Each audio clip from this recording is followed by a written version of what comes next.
La dépouille du pape a été transportée ce matin. Suivez comment ça s'est déroulé. En fait, le pape a choisi la simplicité. Vous y croyez, vous?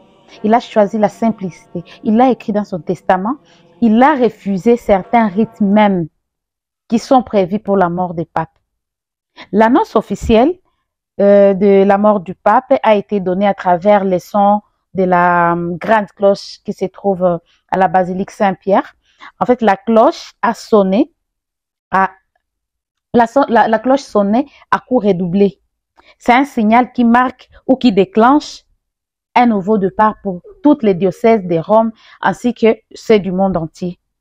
Le pape François a demandé que sa dépouille ne soit pas ointe par les substances chimiques qui conservaient les corps comme demande la tradition. Oui, il a refusé que son corps soit effectué, toutes ces procédures-là qui vont conserver son corps, il a refusé ça. Donc, si sa demande ou si son désir à lui, son corps a été déposé dans un cercueil en planche et non sur les catafalques, ni même sur le bar qui ont été utilisés pour les pontifes précédents. En fait, lui, il a refusé tout ce qui luxuait. La tradition de vêtements et objets sacrés ont été respectés. D'où, on voit, il est vêtu des chasubles rouges, symbole d'amour, et aussi du sang du Christ, sang de Jésus-Christ versé pour nous. Généralement, les sacerdotes les portent les dimanches des Rameaux, les vendredis saints, à la fête de la Croix et à la Pentecôte. Ils portent également une ceinture blanche en laine avec 6 croix, en soie brodée en noir, en forme de Y, qui démontre la figure d'un bon pasteur, du lien qu'a Rome avec les autres églises, avec d'autres églises. En fait, selon la tradition des papes, les chasubles et ceintures sont confectionnés différemment, c'est-à-dire avec laine de 2 agneaux, de moines, trappistes, des 3 fontaines, et toujours tissés selon les coutumes du Vatican, des monarques et des églises cloîtrées de Sainte Cécilia à transversaire ciel. D'accord? Et aussi, sur la tête, il porte la mitre blanche. L'épiscopat est composé de 2 pièces de tissu rigide, découpées en forme triangulaire les 2 points que vous voyez donc là au-dessus, représentent l'Ancien et le Nouveau Testament.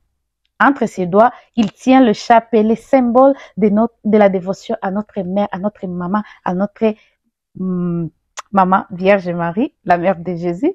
En fait, ça se voit qu'il était vraiment dévoué à la Sainte Vierge Marie.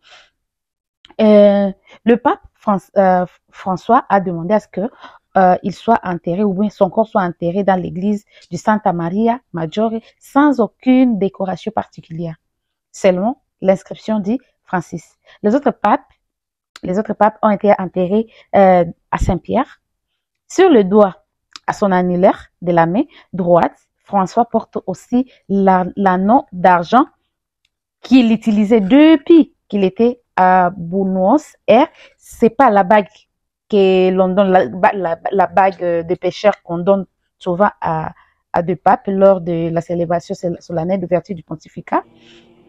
Non, un symbole de ce qui est dit dans la Bible. Je ferai de toi le pêcheur d'hommes. D'accord? Ce que Jésus avait dit à Pierre. Ce n'est pas ça. Normalement, cet anneau-là est rompu à sa mort. Normalement, c'est comme ça. Il est rompu à sa mort pour symboliser la fin de son pouvoir temporel. Des sceaux ont été apposés sur les 2 appartements, l'appartement papal de la Sainte Maria, et aussi sur et celui du palais apostolique qu'il utilisait ces dernières années pour réciter l'Angélus et aussi pour faire ses audiences. Ces sceaux seront brisés par le nouveau pape. Oui, par le nouveau pape. En fait, c'est comme ça que ça s'est déroulé.